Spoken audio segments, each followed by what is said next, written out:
Lanzamiento, aquí viene un batazo de Mundito entre right center field, la bola pica, se extiende, viene anotando Scott, empata el juego, también manda para la bola Turner anota y los Phillies se van arriba. Se prepara, Mundito en segunda, el lanzamiento, batazo profundo para el center field, la bola se va, Schwarber Bob, ¡campanazo!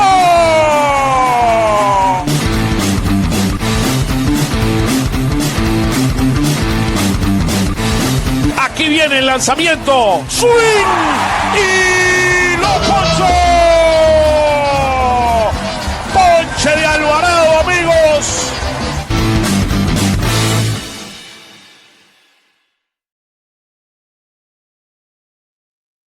Hello, everyone, and welcome to another season of Phillies Weekly. For Jeff and I, it's a pleasure to be here with all of you. Happy Easterns for those of you that celebrate. Happy Eastern, Jeff. How you doing, brother? Oscar, I'm kind of surprised. I thought we got a new graphics package for the new season. It's coming. It's coming. Believe it or not, the guy that does the video, he's celebrating somewhere at a beach down in South America. I'm jealous, man. I wish I could join him. It's cold up here. Oh, absolutely. Absolutely. Real pleasure to be with you back for our third season. Look, it's going to be a very interesting year. Running it back and bringing a few important pieces that we're beginning to see some good start for them. I mean, we're going to talk about that today. We're going to talk a little bit also about the window, a championship window. Where are we with that window, particularly with some of the guys getting older, some of the new guys coming in, some guys coming on in a year contract. So it's going to be an interesting year. I think the division is there for us to go get, but it all depends on how we execute, and performance is going to be the key. So it's going to be a fascinating year as usual for our Fighting Phils. And today, Jeff, we have kind of a dream team, right? We got a dream team of players here with us.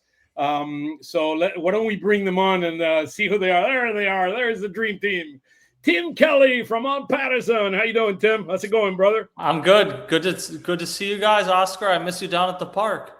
Hey, you know how it is, man. The world, as the world turns, I mean, they're exciting things. I'm doing NBA right now. I'm going to be doing a number of things with Jeff and Mike Gill on 97.3 ESPN every day from noon to 12:30. We're there for you. You can stream it through our social media channels. We're going to bring you kind of what's going on, kind of a beat. This called Phillies Fastball, and we started bringing it last week, and today is the preview of Phillies Weekly. I mean, look, you know what?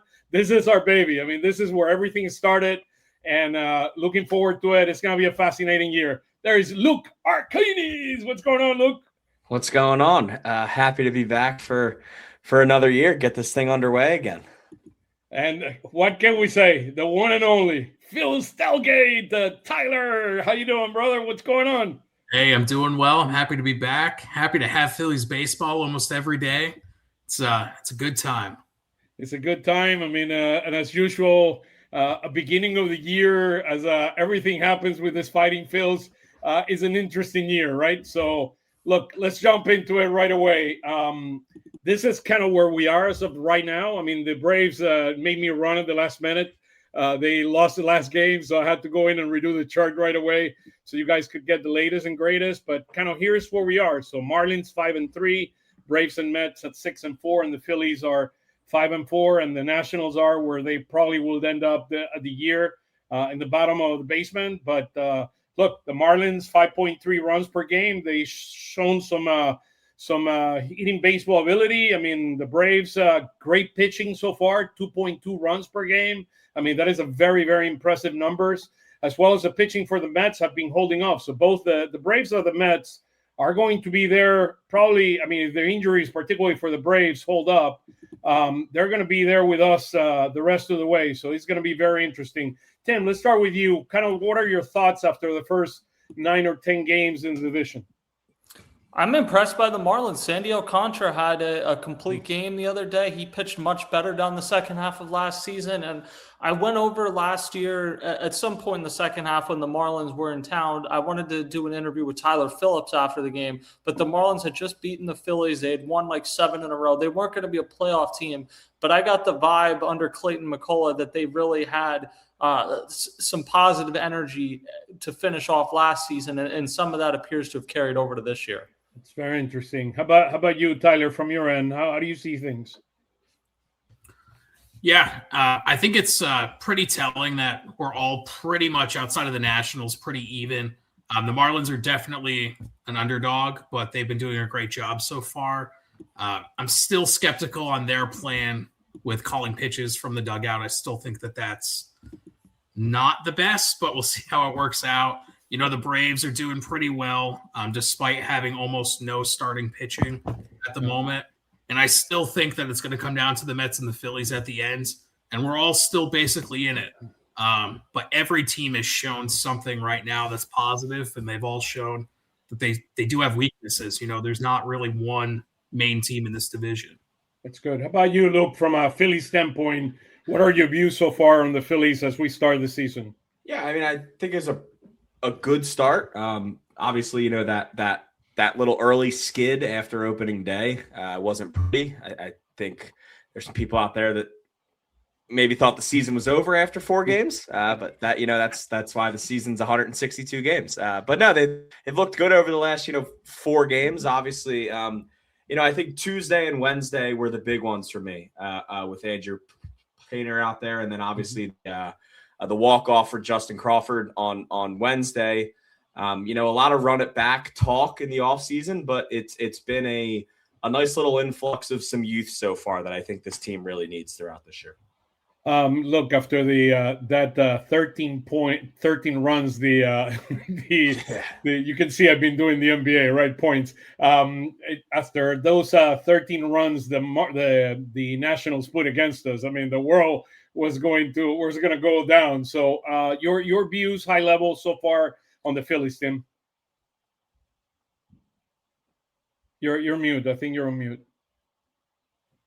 My bad. A lot of what we expected. I think it was a very good sign over the weekend that both Aaron Nola and Jesus Luzardo bounced back. So I think that is welcomed. Taijuan Walker has not looked good through 2 starts, so we'll wait and see. I think the bullpen, Duran has looked great. Keller's mostly looked good. Jose Alvarado does not look like he has his control yet. So that's something to monitor. And I think the lineup is a lot of what we expected. You are missing that 4 or 5, those type of hitters. I think Brandon Marsh should probably be hitting higher in the lineup than he is. But you feel pretty good about 1 to 3. You have some other guys that you feel comfortable being in an MLB lineup, but you don't necessarily have those 4 or 5 hitters on this team. That's fair. How about you, Jeff, in general, as we start looking at some of the specific stats, 5-4, 3-3 at home, 2-1 on the road after losing today. We're 2-1 in the division. We have not faced a 500 team yet because every one of the teams are below 500. We're 1-1 in extra innings, 3-1 in 1-run games, 2-1 in series, and then I think the most telling piece here, I mean, outside of the run differential that we're negative, is the left-handed pitching. I mean, we have a problem. Actually, we have a problem against left-handed pitching, and they're throwing. I mean, I was surprised, Tim, on what you just said a minute ago. As I pass it over to Jeff, why didn't he bring March up? Particularly if they had one left-handed pitcher in the entire starting staff, you need to bring your best left-handed hitter. Which, I mean, in that case, would have been Brandon March instead of a stud. I would have brought him up. I agree 100% with that.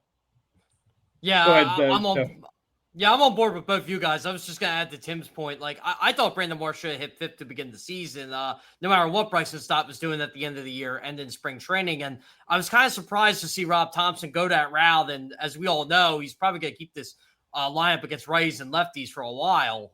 But I would move Brandon Marsh up. I think he's just too productive. The OPS is like 840, 850 against right-handed pitching. That's really good. Gives protection for Alec Boehm. I think Stott's a better hitter, 7th anyway. I just wanted to add, I think the bottom of the lineup has been pretty good so far through the first 9 games. I thought that was going to be a strength. They clearly want power in the 7th spot, as by Brandon Marsh, Otto Kemp when he bats 7th against lefties. JT Realmuto has been fine. Justin Crawford, he's been what you expected so far. And yeah, I like the bottom of the lineup. The top of the lineup's going to hit, but I'm with you guys. The 4 and 5 hitters, I'm a little concerned. Yeah, and we need to start faster this year than the previous years because the easier part of the schedule is now. I mean, is in the beginning of the season. I mean, as we start, there's toward the middle of the season, we have Dodgers and Yankees. I mean, back to back. I mean, after the All-Star game, that we need to start faster this year. I wanted to keep the numbers. The numbers in gray there are a number last year. We were 14-12 in April, 19-9 in May. And we start. I mean, you could see we went about five. We were about 500 between June and July, and then we took off again in August and September. I do believe we need a quicker start this year to be much more effective or be as effective as we were last year to be able to win the division.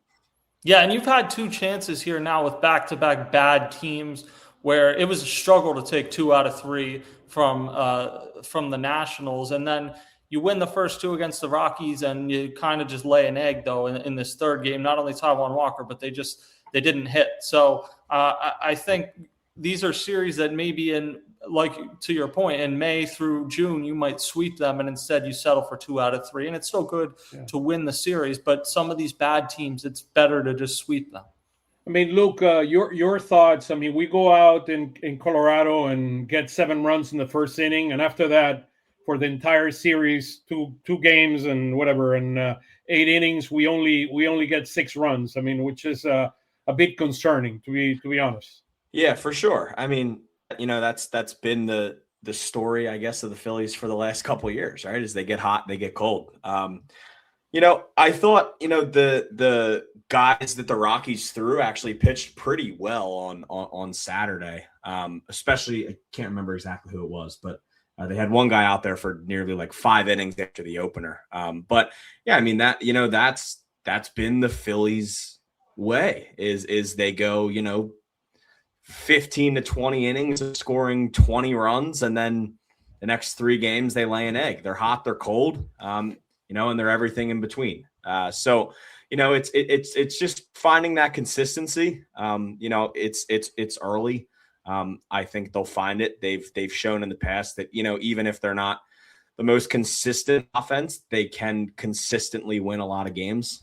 But yeah, I mean, you would like to beat up on these bad teams early in the year, Rangers, Nationals, Rockies, the San Francisco's gotten off to a rough start. This could easily be a 9-2 to 9-3 start. But here we are at 5-4 to start the year. And we'll go specifically into some of the things. Here's kind of the chart that I've shown you since the last year or so. We're trying to score 4 runs per week, 4 or more runs per week, and we're trying to score or allow less than 4 runs per game. And the bottom line is our hitting has been exactly at 4, but our pitching has been way above the 4 mark at 533 and 433 per game, runs allowed per game. So last year there was only one time where we did not score 4 or more runs, and we did not have, and we had lower low or higher than 4 runs that we had a negative WIC. So the bottom line, if we get this 2 in red in green, 4 or more runs scored and less than 4 runs allowed per game, we're going to have a lot of greens like the way we had it last year. Again, I actually think the 4.33 this week isn't that bad because you played in Colorado. And the one game that really sunk you was the game against the Nationals where you gave up 13 runs. Yeah. Against Colorado, you did the pitching did a great. I mean, even Taijuan Walker today gave up 4 runs. It wasn't a good start, but it's not like you can go into Colorado and easily get 17 runs hung on you. The Phillies did a pretty good job overall. Jesus Luzardo last night looked dominant. Yeah, and what I meant is the only week that was negative last year was a week where we did not score 4 runs and we allowed more than 4 runs a game. So that's why it was negative. The rest, if we hit at least one of the 2, we normally would be in green. So that's kind of the reality of things here. Look, we're going this week against San Francisco and Arizona. I kept the numbers from last year. So in the first half of the year, at the bottom, all the way to the bottom. So this year we scored so far 4 runs per game. Last year in the first half of the year, first 16 weeks, we scored 4.44 runs per game, and we went to 55 and 41. in the second half of the year, we went 41-25, and we increased our runs per game to 529. Our pitching significantly went down, primarily because Wheeler went down. We scored, we allowed in the first half of the year 3.91 runs per game. And then the second half of the year, we allowed 436, but our hitting basically took over. That's where we had our difference in home run, we were like, 18th in home run the first part of the year, and the second half of the year we were like 8th. So we significantly, second. So we significantly increased our home run hitting ability. So we'll keep updating this as we go into the years. Let's go into some news. And Jeff, maybe you take this one, both kind of in the minor leagues with Wheeler. Wheeler have pitched 2 games so far, 7.5 ERA. The first game he looked pretty good. That fastball was at 94, over 94 miles an hour. His velocity went significantly down, and he had an error that cost him the game. Why don't you talk a little bit to us about Zach Wheeler, and also about Orion Kirkering, that had looked really, really good in his minor league rehab?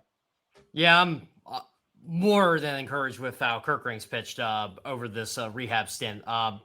Even on Tuesday, he looked like he didn't have his control early, but got it after he gave up the run, and pretty much has just been dominant ever since. I thought the sweepers looked really good. Fastball was in the high 97s. Look, he's back. He's going to be back with this team this week, and the Phillies can't be what's the word I'm looking for? They can't be more pleased to get him back. Let's just put it that way. So Kirkering's been fine. Again, he should be back this week. Wheeler, Friday night, I don't think he pitches as bad if the miscommunication left field or whatever the heck that was in the, what was it, Tim? The third inning? You probably were paying attention more in that game than I was on Friday. Yeah, I was watching it. It was the third inning, and Oscar Mercado, who is more used to probably playing center field, is in left field, and Pedro Leon. And Pedro Leon's in center. Mercado has just rejoined the organization like a week ago, and the ball just dropped in between them. Now, it was hit pretty deep. It wasn't as though it was soft contact, but it still probably should have been caught. And arguably none of those runs scored, and he probably gets to come back out for a 4th inning. Instead, he's done after 3 innings. So it wasn't good. He had 2 batters in that inning also, but it was made worse by that. So what do we make out of this in terms of kind of where do we expect he's going to throw maybe a couple more outings? Before, so he can, at least 2. Regaining the velocity is the most important thing. What are your thoughts on this? Yeah, I thought there was a chance he would only make 1 more, but the way this went, I think it's probably 2 more, and we'll see from there. Okay. He's going to pitch Wednesday from what I've heard and was told. So I think it's Wednesday in Lehigh, and then if all goes well, I think the Tuesday, if it goes by that rotation, because AAA is always off Monday. So probably Wednesday and Tuesday, and then we'll go from there. Yeah, look, he looked really well. He looked really good in training camp. He looked really nice. He looked really well also in the first outing. And unfortunately, the mishap there in left field, cost him to allow some runs. And I'm much more concerned with his velocity. 92. I think it was throwing at 92 miles an hour in that last outing. It probably is like 3 miles below where you truly want to see him when he comes up. So we'll see what happens. Also, the weather. The weather has an impact. It's colder now than the regular season. Than when the season truly comes during the summer months. It'll be a lot easier to throw. But I don't know if weather was a factor. You know what the weather was like? Was it Durham? In Durham, they definitely had a cold spell, but it was warmer than here. I actually thought Wheeler was pretty good when he pitched his start in Lehigh. It was chilly. I was sitting out there. It was heavy trench coat. It's probably like 35 degrees out. A little bit of wind that day. The sun was out, but Wheeler. That was the day, that photo you have of Wheeler, Oscar. He short sleeve. It was cold. But he always wears short sleeve. It should be warmer on. Was it Wednesday? I think he's pitched. It should be in the 60s. So. I'm curious. I just want to see if the velocity goes up over these next 2 starts. His breaking pitches seem to be fine, but so Wednesday's the next start. Wednesday will be his next one, and then it'll be the following Tuesday because he won't pitch Sunday. That's too short a rest, and they're all. He does always wear short sleeves, and I never thought I'd have a chance to use this, but I did ask him once, like 2 years ago, why he doesn't wear long sleeves. And he said after he got Tommy John surgery that it just bothered him having something there. So it's always short sleeves no matter the weather. And between New York and Philly, he's pitched in some cold games. Yeah, and Kerkering is joining the team on tomorrow. So I don't know if there was a question if they're going to activate him tomorrow or not, but he's traveling to San Francisco to join the team there. And one thing I've noticed with Wheeler is, at least in his last game, the first 2 innings, his velocity was a lot higher. So it could just be a situation where, he still has to build up. He still has to get himself back into it. I mean, he also looks a little bit thinner. I don't know if anyone has like an updated weight on him, but he does look a little bit thinner. Yeah, there was. So he told me he lost 10 pounds. That's what he told me. I read something, I believe, out of The Athletic this morning that I think he's down to like 190. I think he's usually around like the 210 range. But yeah, he definitely looks thinner. And I mean that, I think, there was something along the lines of the Phillies are, working on getting that weight back, which, I think with his getting back to his normal weight, I think the velocity that can't hurt the velocity.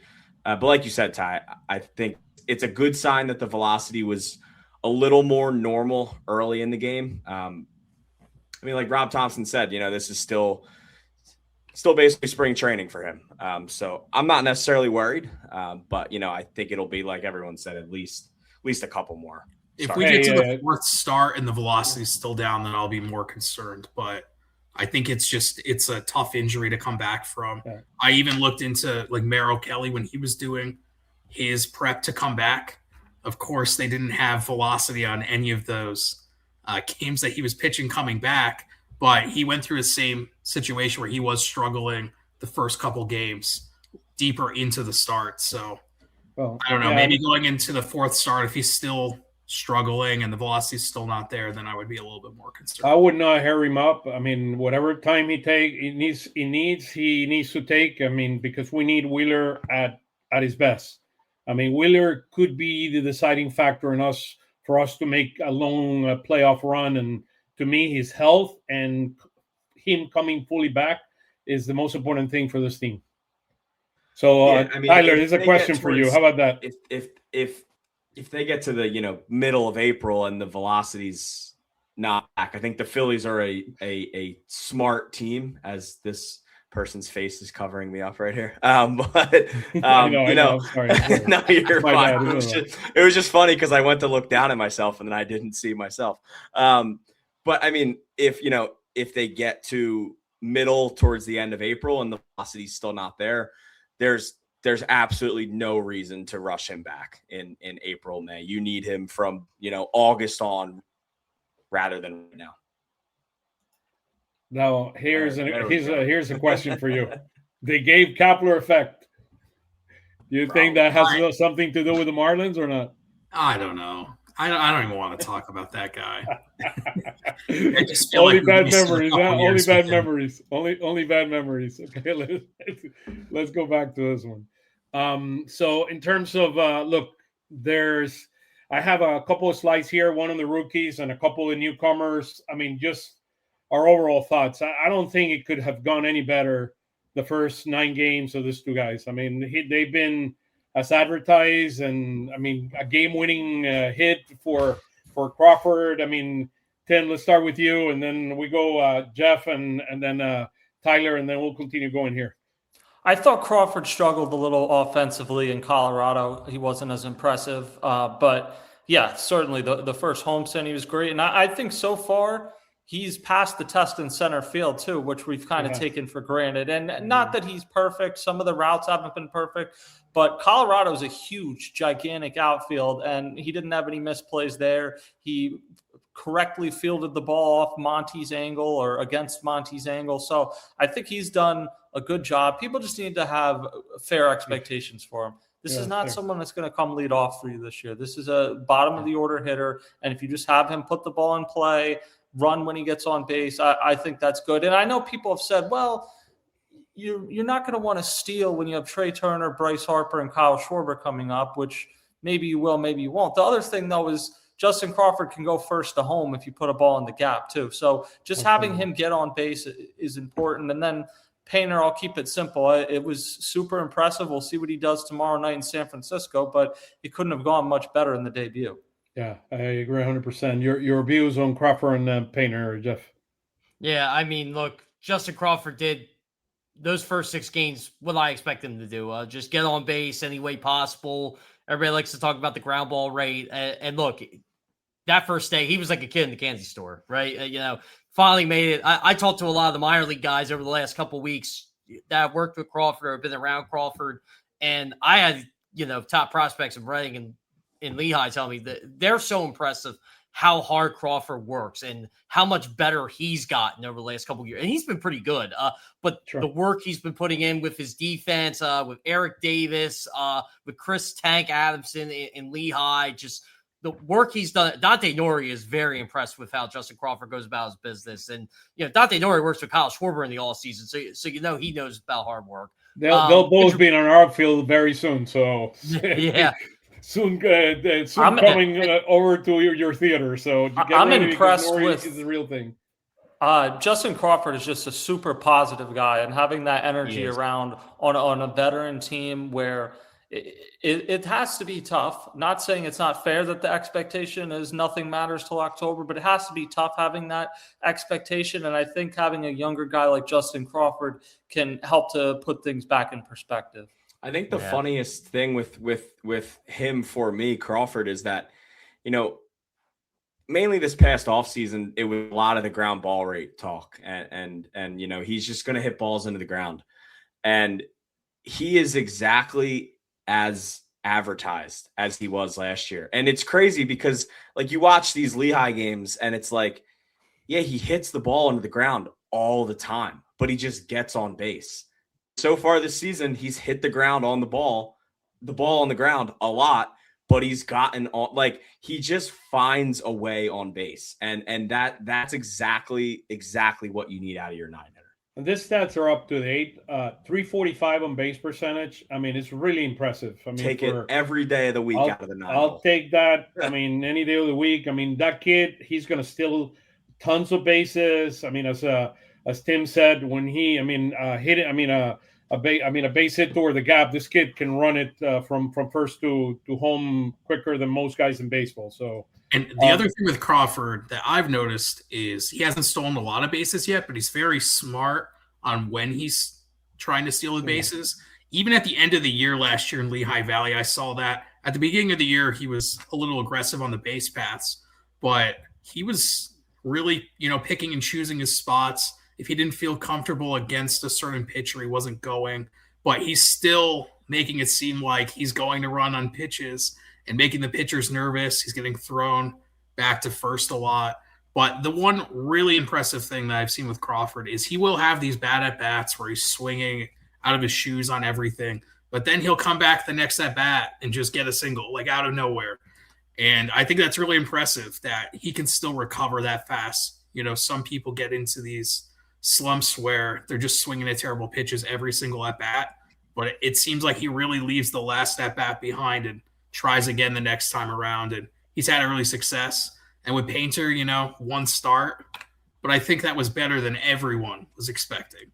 That kid is a fighter. He's a fighter. Yeah. Go ahead. Sorry, Luke. Yeah. One of the biggest things for me with both of these guys is it's their attention to detail of their routines at such a young age. There was a tweet I saw on opening day of Crawford just walking around the outfield, and it was taken at the time as him, taking it all in, but turns out that's his routine. And he does that all the time before every game. And same thing with Andrew Painter. I thought just watching him go about everything on the field the day of his debut, both of these guys don't seem like they're 22 years old. Both of these guys don't seem like they've only been on a major league roster for a week, but at the same time, they're still bringing that youth in because, it's been a lot of veterans over the last 4 or 5 years on this team. So it's nice to have these young guys in there. And, you know, while they're these, you know, young star rookies for you, they're already going about it like veterans, which I think can really help the team as well. Because, you know, they see these younger guys come in, but they see that, you know, these guys already fitting. I don't think anyone on the Phillies has any doubt in either of these two guys right now. Well, it'll be very interesting tomorrow. I mean, let's watch Painter. Why don't we focus our attention now into Odalis Garcia and Brad Keller? To me, kind of the two big acquisitions that we got, both one hitting and the other one pitching, and what we have seen from them so far. I mean, Odalis have hit the ball very, very hard. I mean, I've been impressed. He's not a big on-base percentage guy, but he can hit the ball hard. I mean, your overall impression. Let's start with you, Tyler. Yeah, you're right. He definitely can hit it hard. But, you know, to me, the biggest thing is his defense. You know, he's making plays that weren't made in the past with our former right fielder. And by the way, our former right fielder is hitting, I think, like 176 in San Diego. So he had a big hit against Ranger Suarez today. So yeah, he did. Okay, 180. Yeah, but you know, I've been very impressed, especially with, you know, people touting how good he is in right field. You know, not watching a ton of Texas Rangers games. I've only seen it a few times, but he's a lot faster than he looks. He's making great decisions when it comes to fielding. And then with his offense, you know, he's had games that he struggled. I mean, during the Rangers series, he didn't look good at all. But he's really rebounded the past two series and shown off his power. I've been pretty impressed so far. I'll take the 835 OPS and put it in the bank. But look at these career stats. I mean, that's the other thing. I mean, he's definitely playing better now than he has in a few years. So I think it's just a week-by-week thing. He's a streaky. He's a streaky. Yeah. He's very similar to Castellanos in that respect. I mean, that's his career. But we'll take what he can give. I mean, he's a showman. He likes to show off. So, I mean, and that's a good thing. Good. Because when the right time comes, this guy is gonna bring his best. He's gonna bring his best every time, but particularly in showtime. I mean, he loves that. Yeah, and I think that's the perfect word for him. You know, like if he hits a big home run in the playoffs, he's gonna send Citizens Bank Park into a frenzy. Like you can tell he plays with a lot of emotion. And you know, I think one of the craziest parts to me about his power, like you said, Ty, is it's just so much raw power. And like, obviously you see the muscles, like he's a gigantic human being, but like that ball he hit out today, like most baseball players don't hit that ball. And I know it's in Colorado, but like most baseball players don't get that ball out of the stadium. Like it's just straight up raw what he has. He's two hits. I mean, he's 2 home runs have been to the positive side. So I mean, he can hit. It's really impressive. Tim, I love your thoughts on him, and also your perspective on his role inside the clubhouse and the dynamics with him inside the clubhouse. That would be very interesting to understand your perspective on that. It's probably a little too early to tell the clubhouse part, but certainly he comes off in the few times I've talked to him. Very nice guy, speaks English and Spanish. And then obviously he has like a long-standing relationship with Edmundo Sosa, so they're good friends. And so that's kind of a cool relationship. I would say on the field, Tyler mentioned the fielding, which there have just been a few plays where it's like Nick Castellanos is not getting to that ball. It's not a diss. It's just reality. I think offensively, you can, if you didn't like the signing, there's things you can look at and say, see, I was right. And if you did like the signing, there's things you can look at. He's held up on chasing pitches in a few key spots, but his overall chase percentage is pretty similar so far to what it had been in Texas. So he needs to work on that. But you saw the home run today in the 9th inning. He had the single into right field. Like he's had some good moments, and I do think he's somebody. He seems to like it when the weather's a little warmer. So as things warm up, he is bundled up. That baklava he had on the other day, he looked like he did not want to be there. It's funny to me, guys, that aren't from the United States, like when it's like under 75 degrees, they're putting on the winter caps and stuff because they think it's cold. But I mean, you could see me. I mean, when I came here, when I came to Philly, it was like, oh my God, this is the coldest place I've ever been in my life. I mean, you see me always with kind of the hoodie and just trying to keep it warm. It's important. We're not accustomed to this, trust me. No, but I think he's been encouraging so far for sure. Jeff, I've been impressed. I mean, look, I don't expect much, I guess, because of what Nick Castellanos brought.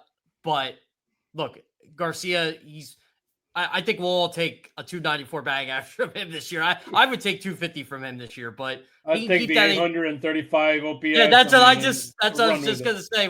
We'll take the 835 OPS out of Adolis Garcia. I think his defense has been more than fine. He's definitely an upgrade there. I mean, look, people didn't want to admit it in the offseason, but you did upgrade him right field when you signed this guy. And Brad Keller, I love it. I mean, look, I know he only has 2 strikeouts. His arm is a big-time arm. I mean, this guy can bring it. I mean, I love the results are not there yet, but this guy has some type of an arm. I mean, he reminds me a lot of Jeff Hoffman. I mean, I see a lot of Jeff Hoffman in him.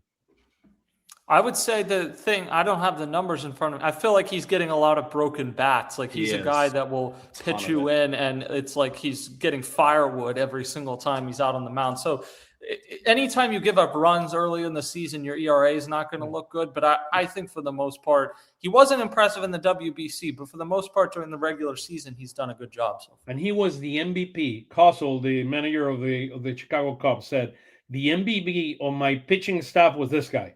And we were able to get him in free agency. So that's a big, big get for us. Go ahead. You're going to say something I'm else? Looking at this right now. So he hasn't been barreled up one time yet this entire season. He's throwing the ball well.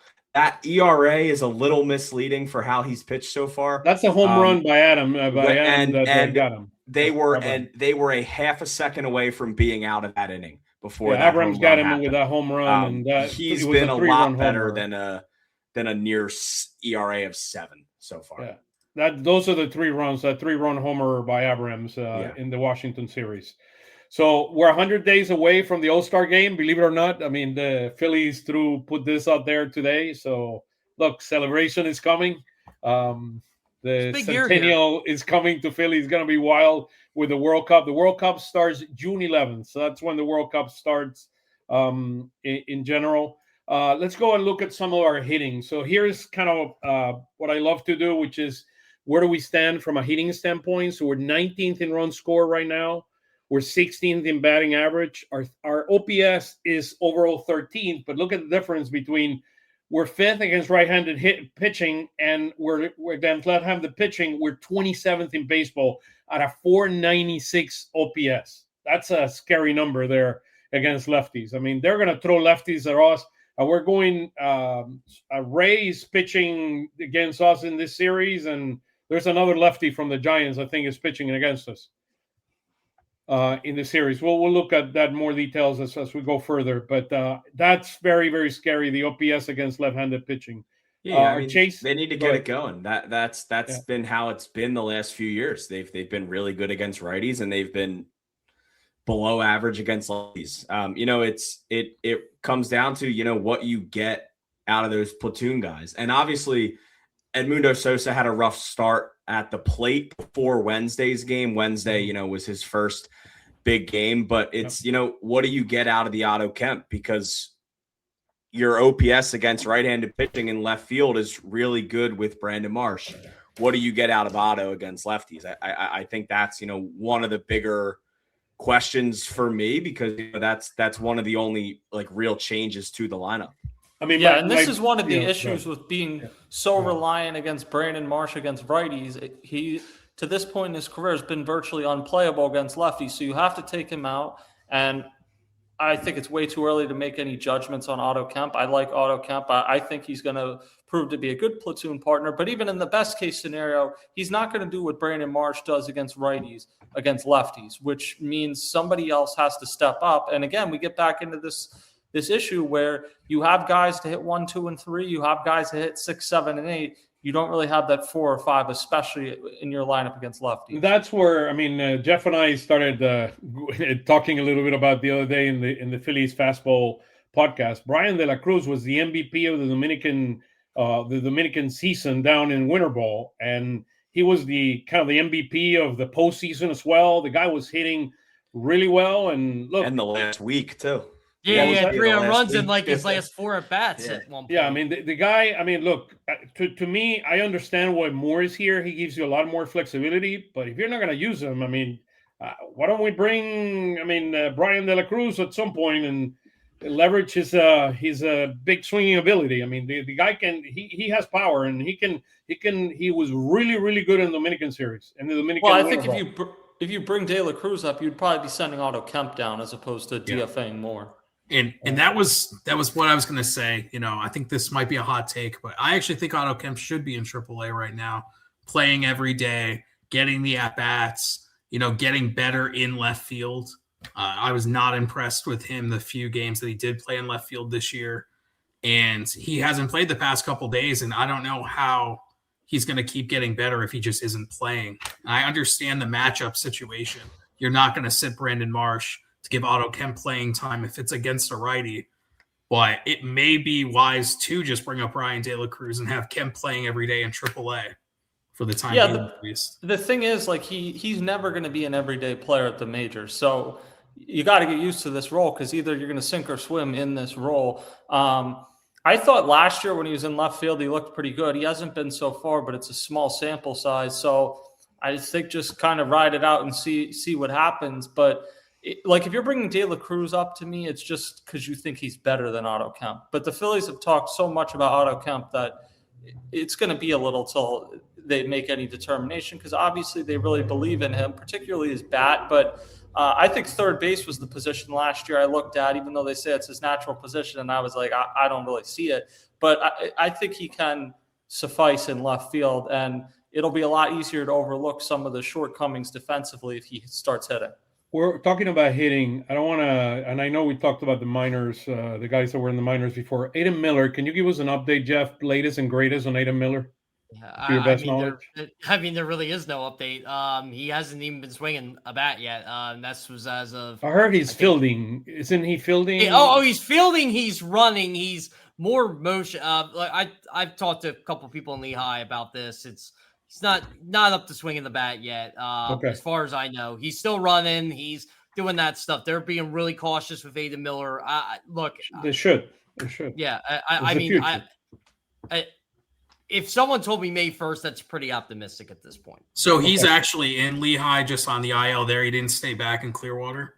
No, he's on the IL. He's in Clearwater. He's on the 7-day IL, but I haven't seen him in Lehigh all the couple times I've been up there. And from what I was told, he was from a couple guys at Reading that know him. He's still in Clearwater. So it's a weird situation. I don't think the word is weird. I mean, he's hurt. I mean, he's hurt, and unfortunately, I mean, it's the reality of it, right? It's a bad omen, I guess, because to have finished last year with a back injury when you're this young, and then to have it this year, it's concerning. Yeah, hopefully it's not chronic and it's not something. I mean, look at some of the football guys like Jurgens, and that he had to go down to South America to get some type of, I don't know, Jeff, what is it called? Like asteroids or something like that they put on him? Or yeah, Tim, I was going to ask you this when you were down spring training. Like, was there any rumblings of sciatica maybe? Not that I just, they mentioned the back and that was it. But I was down early in spring training, so it was really even before they had to say much of anything.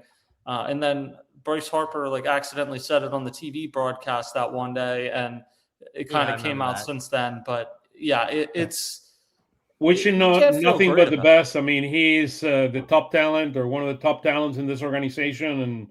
And look, hopefully he'll be back in no time and being able to continue to do his magic, because the guy is really, really special. He has some great ability. So, look, surprised, to be honest with you, that we're 17th on Chase. I thought we would be higher, as well as the K percentage. Again, it's early in the season. These numbers are going to move significantly. It's only 9 games, but I was surprised that we're 7th in baseball in terms of being the lowest strikeout rate. It's like, wow, that's impressive. There was a doing game it. in the National Series that they only struck out twice. Yep. Well, the other thing, we haven't faced great pitching either. I mean, that's the other big thing here. So it's something to look at. Here's where kind of our hitters are. Turner hitting at 289. He struck out 9 times. What I did on the right is the top 3 on the Ks. I put whomever has the most Ks, but the other ones is more on the positive side. So Turner 289. Then you see Schwarber. I mean, what you were talking about, Tim. Look at the middle of the order there. Schwarber, Harper, Baum, Stud. I mean, not hitting at all. Schwarber has those numbers because of his 2 doubles and his 3 RBIs. I mean, his 3 home runs and his 6 RBIs. That's why he's an 897 OPS. But look, we need a much better performance in the middle of the lineup, and I would not mind bringing March up where Stud is. I get the bump part. He has 7 RBIs, but we need, I mean, only 1 home run, 1 extra base hit is concerning. I mean, you need look where Garcia is compared to Baum in terms of production. So the question is, if you move him up, I mean, are they going to is he going to feel the pressure to produce more, and he's changing his approach? I mean, that's my bigger question there. Right now, I would just let Garcia where he is. You hope that top 4 gets going. I don't get why Stott is hitting 5th instead of Marsh, but wherever Stott's hitting, they need it better. I mean, he had a great second half last year, very good spring training, and to this point, it hasn't translated to the regular season. We know he can field very well. He's a base stealer, but you haven't had enough consistent offensive stretches in his career, and I felt like coming into this year, this was going to be that, and it may still very well be. Like, coaches and players will always tell you, like, don't really take any huge judgments until it's like 100 at bats. But it's been, relative to expectations, discouraging how Bryson Stott has started offensively. Yeah, and look, from Schwarber, from Harper, I get they're streaky, and we're going to get those ups and downs. I mean, but we need. I mean, this season and this year is going to go based on their performance, and maybe this is the time where we talk about this. I would love your thoughts, starting with you, Jeff, and then Tim, and going all the way down on the championship window. What is? I mean, when we look at this team and where this team is, and we know we have Gabe Woods in the minors, and we have Nori coming up. Aidan Miller will be coming up at some point. Where are we really in the window, looking at it like from the top, looking at it strategically? Yeah, I keep looking at this as based on how they signed their starting pitching, right? However long you got Zach Wheeler for, where it's the end of next year or not, or where he wants to sign again.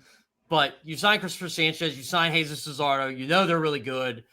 You have a good feeling Andrew Painter is going to be a special kid. So you got those 3 in there. Aaron Nola, I know he's in his 30s now, but he's shown he's definitely good in even numbered years. He's going to be a better pitcher this year than he was last year. Exactly. I think last year was an anomaly in my view. So the starting pitching, I think, as long as the pitching's good, I think they're always stars and bullpen. I think they're always going to compete, but I do get concerned about the ages of Kyle Schwarber, Bryce Harper. Look, Adolis Garcia's even up there too, even though he's only here a year. But JT Realmuto's 35, Trey Turner's in his 32, soon to be 33. I mean, it's just, that's the core right there. But I'm glad you mentioned Dante Nori. I think he's probably, if I had to guess, a year and a half, 2 years away. I mean, that's what I'm thinking about. A year and a half. I think he's going to be in running a lot this year. Aidan Miller, I expected him to be in Lehigh the whole year. I think Gage Wood, again, he'll probably be a fast riser. I think Alex McFarland's a guy you got to look at as an addition to the bullpen at some point this year. So there are a couple guys that you really like. Gene Cabrera could help the starting rotation at some point if he keeps pitching well. So, yeah, and look, you still got Moises Chase when he comes back from Tommy John surgery. I like Moises. He has a heavy fastball. Arun Escobar. Hopefully he comes back fully healthy. Yeah, Arun Escobar's had a good start so far in Rang. I'm going to be there Tuesday. Excited to see him. Really good kid. But you and I were talking, Oscar, like, how many of these guys do you think they're going to part with to win now? I think that's going to be the question.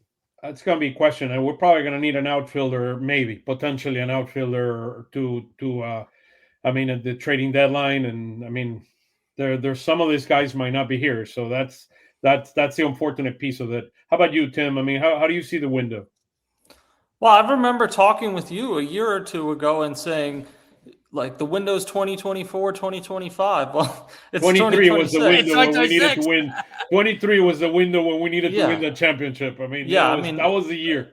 2023 may be the one that got away. I'm not saying they can't compete this year and they won't, but yeah, it concerns me that top three, Turner, Schwarber, Harper, they're all 33. You have questions in the middle of the lineup. And the one guy, not to say that Dante Nori or Arun Escobar can't end up being really good major leaguers or Justin Crawford, but the one guy in your system that you think could potentially be like a core blue chip player is Aiden Miller. And right now he's hurt. So, yeah, I mean, I definitely have some questions about whether whether the window's maybe passed to some degree, or whether you're still in the window, but maybe a little less than you were the last couple of years. And I love what they did with Sanchez and Luzardo. I mean, extending them, those guys together with Painter are going to be the future. So pitching, you could say the core, your starting pitching of the future is set for the next 5 years or so.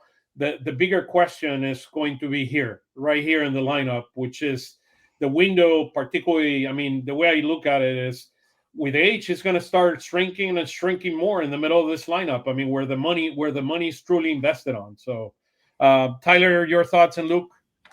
Yeah, so I always thought that the window would be until 2025. Thankfully, it looks like it's still here, but I agree with Tim. It probably is just a little bit less than what it's been in the past. But, you know, with the emergence of Sanchez and Luzardo and Painter and Crawford, I think that they've done an okay job trying to make it sustainable into the future. But it is tough when you have those players that are getting older. And I think right now we're still in a window. I don't have a date range for it, but they have to keep supplementing those guys, because if they stop supplementing those hitters as they get older, I mean, it could be an absolute disaster when it comes to the position player side. But I'm not concerned with the pitching at all. I think that they're in a very good spot. You know, the bullpen, that's a year-by-year thing. You can add to that. You can make that better. But I don't think that this core, if it continues aging, which it will, the guys around it, if they're not picking up some of that, then they're in trouble. But they do have some prospects that they can trade. There are some guys that they can try out. I don't think that we see that window fully closing yet. But yeah, I don't know. I think they're trying their best to be sustainable, and I don't really feel comfortable putting a number on it. And then the question, and I'll bring you, Luke, you can comment on this. Bichette, if Bichette would have come here, what would have Bichette changed? I know he has, I mean, it's a lot more of a contact guy. I mean, how would he have changed the window? Well, the first 9 games, not much. But yeah, I mean, they're booing him out of New York. Huh? Yeah, they are big time. I mean, it's tough. He's a younger player that, you know, would be a good impact bat in the middle of your lineup. But you know, the window for me is simple. It's Trey Turner, Kyle Schwarber, Bryce Harper, and JT Realmuto. Like, those are the guys. And I know JT's, you know, 35, getting towards 36 soon. And you know, I'll be honest, I don't have a ton of confidence in what you're going to get from JT Realmuto out of the next few years. But it was something you maybe had to do at the time. But you know, it's from a hitting standpoint, from a catching standpoint, he's still got it for sure. But you know, it's what you get from these core guys that make a lot of money. It's as simple as that for me. You know, what do you get from the guys that you should be getting a lot out of? Once it seems like Trey, Schwarber, and Bryce don't have it anymore, then I think the window's pretty shut. And yes, the starting rotation will keep them in it, but the starting rotation's been really good the last couple years, and they've fallen short even when their rotation has been good. Their rotation last year was the best it's been in a really, really long time, and it really didn't matter once they got to October. So here's the rotation. I mean, and what we've seen so far. I mean, look, Sanchez has been what Sanchez is, right? One of the top pitchers in all of baseball. Painter, I mean, probably I was going to say better than even advertised, but he has the talent. I mean, that's advertised from a talent standpoint. And you saw what Luzardo did yesterday was incredible. And Nola is what I would expect the Nola to be. I expect his ERA would be around 4, maybe slightly below 4 for the year. But those, I mean, 4 guys together with Wheeler are the composition of what I would be a championship team. The bigger question comes, can our bats, support the championship starting pitching that Dombrowski and the team have been able to build? Mattingly and the team have been able to build. I mean, that's kind of the reality. I think if Wheeler comes back like the Wheeler we know, I mean, this is going to be the best rotation in baseball, if not top 2, top 3 in all of baseball. I mean, there's no doubt in my mind. I'm not worried about the pitching. It's particularly the starting. It's the lineup. And the lineup, even the last few years, when you're talking about these guys at their peaks, hasn't been good enough. As they start to decline a little bit, certainly you've seen it with JT. Who knows what we're seeing with Harper? Look, Trey Turner took a lot of crap last year for how he performed in the playoffs. Well, he missed a month before the playoffs because he strained his hamstring and then is immediately thrown back into facing the Dodgers. So keeping him healthy, his hamstrings this year is arguably as important as just about anything on this team, because he's had back-to-back years with hamstring strains, 1 to each leg, and usually that doesn't get better once you get older. But his speed is such a value to this team that they need to find a way to make it work, whether that's more frequent off days, whatever. You got to get him healthy to the playoffs and hope that once the playoffs go, he can just go from there. Mm-hmm. Hey, you know what, Tim? I'm glad you mentioned the hamstring thing. I think that was like one of the storylines we kind of forgot about with the Turner hamstring. Oh, and you didn't have Zach Wheeler for the playoffs last year. Jose Alvarado was suspended. Otto Kemp's playing on a broken kneecap, a separated shoulder, whatever else he had. But overall, you're right. Like, this team was banged up going to the playoffs last year, and we talk about the window. Well, if Turner's healthy, if Wheeler's healthy, if Alvarado isn't dumb and gets suspended, are we having this conversation, or is this like the last run type thing? And with Turner, it was not just last year. It was the year before that he missed a month as well. So 5 weeks or whatever he missed. Yeah, I think it was 6 weeks, right? And he still made an all-star team? Yeah, and that is the connection to getting older and closer. And that's what we feel, that from a hitting standpoint, the window could be closing every year more and more because of the age and because of the health of a lot of these guys. I mean, Harper with his wrist last year. I mean, Turner with his hamstring. I mean, it's a little bit concerning. Here's where our pitching is: 5-4, 4.39. We're 20th in baseball, 18th our starting pitching in terms of ERA, and we're 24th with relief pitching. I do believe that we started pitching better toward the end of after the Marlins game. The Nationals game. That first game, our pitching has begun to look the part, particularly both our starting pitching. Luzardo and Nola look incredible. I mean, Taijuan Walker looked like Taijuan Walker. I mean, allowing 4 runs per game, 3 home runs today. He had allowed 40. I believe he had thrown 42 innings in Colorado, and he had allowed 4 home runs. Today, in 5 innings, he allowed 3. So, I mean, look, the reality is he's not the pitcher he used to be, and he is going to be the long man on this team, and potentially when we need a 6th starter, he's going to be that 6th starter. That's who Taijuan Walker is. Anything and he wasn't as bad as he was the first game. What was that? He wasn't as bad as he was the first game. Yeah. The first game was weird, though. I know people think this seems like making excuses, but like everything was like an 87-mile-an-hour single hit to the exact. And eventually, it doesn't matter. Today was just weird. He got rocked. Like, that's more what you would expect if a guy's going to struggle. I'll go back to what I said about Alvarado. I haven't been necessarily impressed so far. Last night, he threw 13 pitches and 5 of them were strikes. And even the pitch he got him to swing at to end the at-bat, I think it was Karros, it was a nasty pitch, but it was not a strike. It would have been a walk had he not swung at it. So I don't know how much he trained during the winter. That's my honest assessment. He's definitely bigger. I'll say that. Well, I understand why they picked up the option, but I think we all took it for granted that you're going to get the best case scenario. 2 years ago, he wasn't very good. We all talk about last year. 2 years ago, he wasn't very good. So with last him, year in the beginning, he was really good when he was in shape, and you could see the guy was coming all out. But I mean, we can speculate as to why that was. Look, but it's a contract year for him. What I'm hoping is now that he's back here, he's going to get fully in shape and have the best season. He needs to have the best season of his life. He wants to get paid. I mean, that's the reality of it. I mean, and I'm hopeful. I mean, he's getting paid right now, though. Yeah. No, I get it. I mean, I get it, Jeff. I mean, I'm not gonna hide anything. I mean, he looks significantly bigger than he looked last year, and he needs to get in shape, and we need the best version of him. That's the bottom line. And if he wants to have a future in baseball, he needs to prove it this year.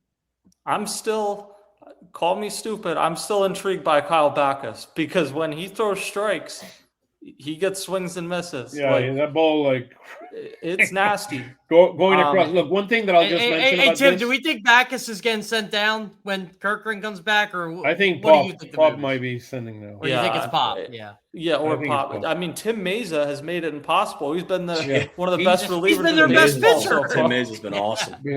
Meza is the number one lefty coming out.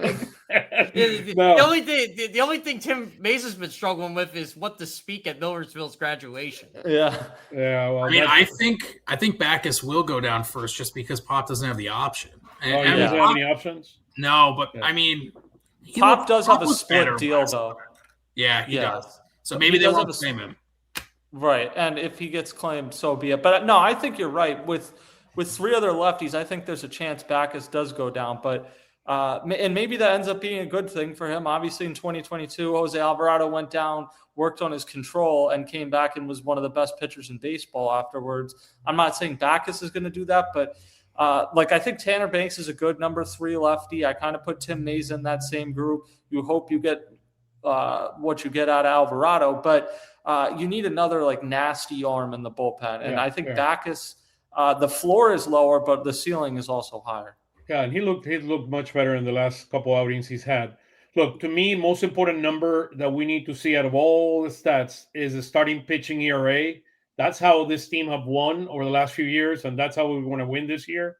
The other thing that I find very encouraging is all the greens on the right-hand side with our base on balls being 4th in baseball, and we're 6th in baseball in terms of Ks and number 1 in starting pitching. Last year, we were number 2 in starting pitching in number of strikeouts. So you could see Luzardo playing a key role there, as well as Christopher Sanchez, and hopefully when Wheeler comes in, we do the same thing. And I've been very, very impressed by Nola so far. Here are their numbers. I mean, Nola in 11 innings have 16 strikeouts and 3 base on balls. That's very, very impressive. Christopher Sanchez, we know he did not have his best stuff the other day, and he allowed those 4 base on balls, 17 strikeouts in 11 innings, and Luzardo with 18 strikeouts in 12 innings. Luzardo is going to be among the top leaders in its strikeouts in all of baseball. Health is going to be the key for him. So far, so good with starting pitching outside of Taiwan. And then here's where our relief pitching is. I did it more in terms of performance of ERA. I did it more in terms of how I view them in terms of rank. So Duran, 193 ERA, perfect. I mean, he's 3 out of 3 in save opportunities. Keller, he needs to continue to improve that. I mean, but he had that mishap in the game against the Nationals with Abrams getting those 3 runs, the only 3 runs he allowed. Alvarado, he needs to get better, no doubt. 1350, had that huge bad outing. He allowed 4 runs in that outing. Banks, 245, what we needed. Meza, we talked about him already. I mean, he looked the part, and he looked really, really good. 6 innings, 7 strikeouts. Boland, he was the last. This is important in Boland. Boland was the last pitcher on the Royals staff last year. So he's going to be kind of in the back of the pen, more being in the top of the pen. I know they've been trying to use him on the sixth. He has good stuff. I'm not questioning his stuff, but he needs to have more swing and a miss. Only 2 strikeouts so far, and I mean, he hasn't pitched much as we've seen so far. Pop, it's the last 3 guys. I know Boland is out of options, so he's going to remain here. And you said, Tyler, that Pop does not have options? Yeah, me. only Backus and Duran have options. Okay. Okay. And I think send the round down. But Yeah. By the way, Bolin needs a new entrance song. This song. Oh, you're not a fan? You're not a fan, Tim? Well, it does say like 6'6" named John or something, so I know why he has it. But it's interesting for sure. It's got no aura to it.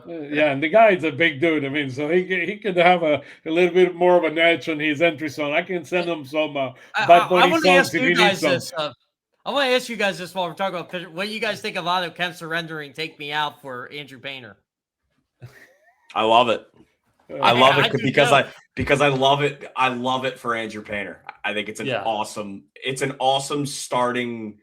It's an awesome one for a pitcher. That is absolutely a song for a pitcher. Yeah, I was like, because Otto told me before the year he gave it up, and I'm like, I wonder who he gave it up. I wonder because I remember Andrew Painter used it when he was in Reading a couple of years ago, and I'm like, I wonder if he's going to go back. Well, that's exactly what happened. Oh my! So, guys, any final thoughts? I got the last slide on what's coming next. Any final thoughts in terms of pitching in general? I think we're going to be okay. I think our relief pitching is better than last year as well. Having Duran the entire year is a huge plus. They'll be good. There was a lot of, high hopes coming into this year for the rotation and the bullpen. And high hopes like the 94 point. Gotta pay up. I think it's it's a good it's a really good rotation on paper. It's a good bullpen on paper. It's been 9 games. I think they'll put it together. Yeah, no, I have high hopes as well. So, I mean, any concerns with the pitching at all, Tyler or Tim, in your end? No? Okay. I mean, just Walker, but he'll get moved to the bullpen anyway. So, yeah, it feels like all the things you would be concerned about, that they're going to be changing anyway. So the questions are going to be the 2 guys. So is it Poitras and Pop? Are those the 2 guys that are going to go down? I mean, Maisa, you're going to beat Maisa down, and Bolin doesn't have any options. So I don't think unless they decide to DFA Walker, which I doubt. They're not going to DFA Walker because they don't have any starting pitching jobs. Yeah, that's true. And he gives you the experience there. And if they would DFA Mesa, that would be that'd be a big mistake. Yeah, I agree. Okay, guys. I mean, so here's what's coming next. So we're playing the San Francisco Giants Monday, Tuesday, and Wednesday. We have Thursday off, and then we come back home to play Arizona. We got Painter against Hauser. We got Sanchez against Ray. Nola against Miley, the ex-pitcher of the Cincinnati Reds. He was pitching somewhere last year, other than Texas. Texas. I knew he was somewhere else with Texas.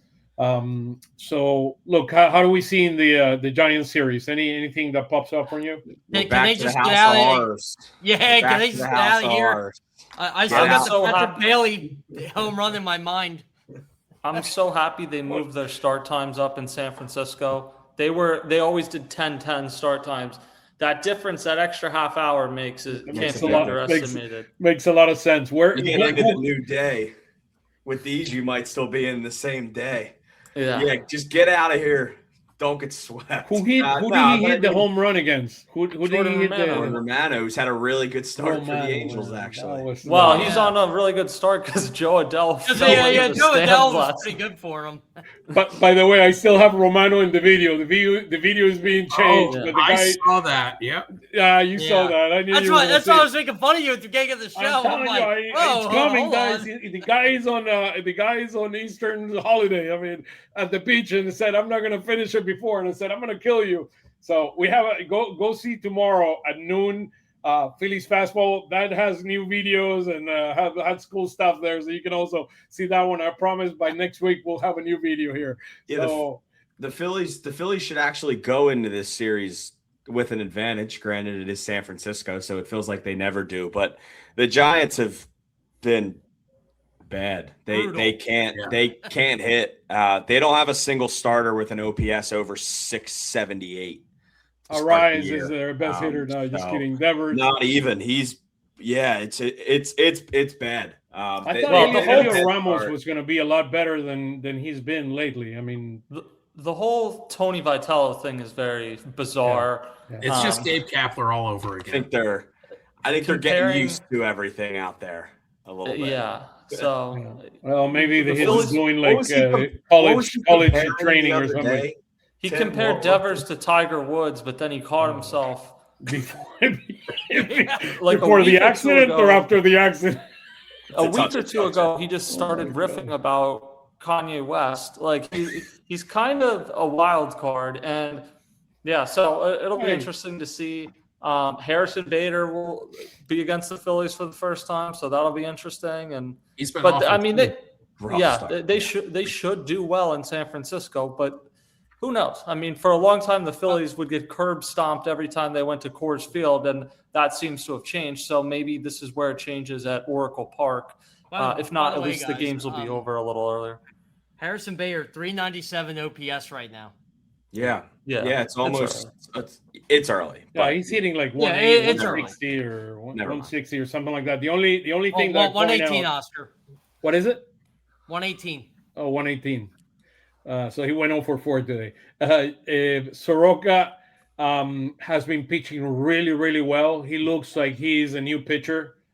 He's the first 2 starts that he has. I mean, he looked really, really good. I picked him up on one of my fantasy teams, so I was able to pick him up. He's looked really, really good so a far. Friday night game against Mike Soroka at home just seems like a game the Phillies get shelled in. Luzardo against Soroka. That just has a loss written all over I'm it. happy we got Luzardo unfortunately. going. Luckily we have Luzardo, but that has the first game in the City Connect. That has loss written. Pop Phillies had a good first game, and then a second one that was not that good at all. I mean, so it's interesting. Well, and Gallen, game 2. Go ahead. Brandon. I was going to say game 2. You're going against Brandon Pfaadt, who you don't exactly have a great track record against. Yeah, that's Yeah. true. Oh my God. We He- stole he some got a memories nightmare. of the 23 They NLC. get Tim nightmare. always reminds me every time I see the water bottle. Yeah, they got to win in Oh, San my Francisco. That's the bottom line. They got to win. That guy. I mean, we should boo him before and do some things when he's warming You know up. what the and best after part ready to- about that? You know the best part about that Saturday game is it's a 105 start. That is a nice Saturday. I didn't even realize that. That is nice. Yeah, I wonder why. Well, some of our friends here have written some things here. Let me just go over it before we close. Let me go back to our images here, and before we close and answer any questions. Keller has not been great. I mean, we heard that. This is the first time the bullpen have felt good. That's fair. As Hit or far miss. as the offense, hit or miss so far, yeah, absolutely. Here's our friend Martin. What might happen if between now and the All-Star game, Crawford bats 300 and get on base, while Thompson, 3 favorites only manage. I would not move. They will not average a combined 150 by the All-Star break. Yeah, I will not. They will not hit 150, but I would not. What move. happens if a car crashes into your house? Like who? I would not move Crawford out of the 9th hole the entire year, in my view. That I would not move Crawford. So If they combine for 150, you'll never see me again on. Well, the So- Phillies are going to be 30 games under 500 if they. nice looking up by everyone. Thank you for. I guess he's talking about our lineup, not the lineup of the Phils so far. So, guys, thank you so much. I mean, as always, it's a real honor to have you here with us. I mean, Jeff and I truly appreciate it. Thank you for your insight, your perspective. Very, very valuable. And look, the season's starting, so we'll have you here in a couple of weeks. Let's do it. So, looking forward to it. Have a wonderful rest of the Eastern holiday if you celebrate. For all of you that are out there, then again, it's a pleasure to have you back here with us, and send us your comments. I mean, we would look forward to answer any questions you have, and have a wonderful week, guys. And hopefully the Phils can give us what is it? It's a what is it? 5-2 or 5-1 this week. I mean, I don't know. If we didn't make a prediction, I'll take a 4-2. I'll take a 4-2 this Hey, week. you know what? I'll games, take a win in San Fran. That's what I'll 3 games in San Francisco and games against Soroka and Pfaadt. I think 5-1 would be a pipe dream. But yeah, let's do it. 5-1. 4-2. Tim, where can we follow you in social media? Everything you're doing on Patterson with the stoplight and all the magic that you do. Yeah, there's a new episode of Phillies Stoplight with Mike McGarry out. Check that out on YouTube or wherever you get your podcasts, and then OnPattison and Bleacher Report. You got to get McGarry here as well. We need to get Mike on. Yeah, he's a great guy. But Tyler, with all your magic, where can we see you? Just at Phil's tailgate. You do all your magic there. Don't get in trouble. Don't get in trouble. Well, it's good. It's good. Bring the juice, brother. Bring the juice. That's the most important thing. Luke, talk to us about all the magic. I saw you the other day in what is it? Phil Focus. Yeah. You can follow me at Arcaini. This guy's Luke everywhere. on Twitter. Yeah, I'm trying. At Arcaini Luke on Twitter and writing obviously everything over at Crossing Broad and over on Substack as well. That's awesome, man. That's awesome. And Jeff, where can we follow you on social media? Jeff Kerr PHL. You can follow my Substack, jeffdkerr.substack.com. Find me on Phillies Fastball during the week for Phillies coverage, and starting with Eagles on SI this week. So pretty excited. And we're also in the BFA network. We send our best to Mike Gill and company there, and we look forward to see you in the next few weeks, guys. Thank you so much, and we'll see you next Sunday at 8 p.m.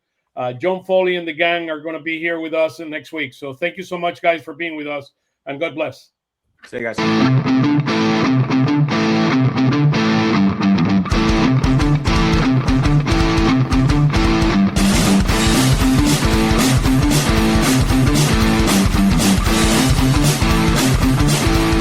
Lanzamiento, aquí viene un batazo de Mundito entre right center field, la bola pica, se extiende, viene anotando Stott, empata el juego, también manda para la bola Turner anota y los Phillies se van arriba. Se prepara Mundito en segunda, el lanzamiento, batazo profundo para el center field, la bola se va, Schwarber Bob, campanazo.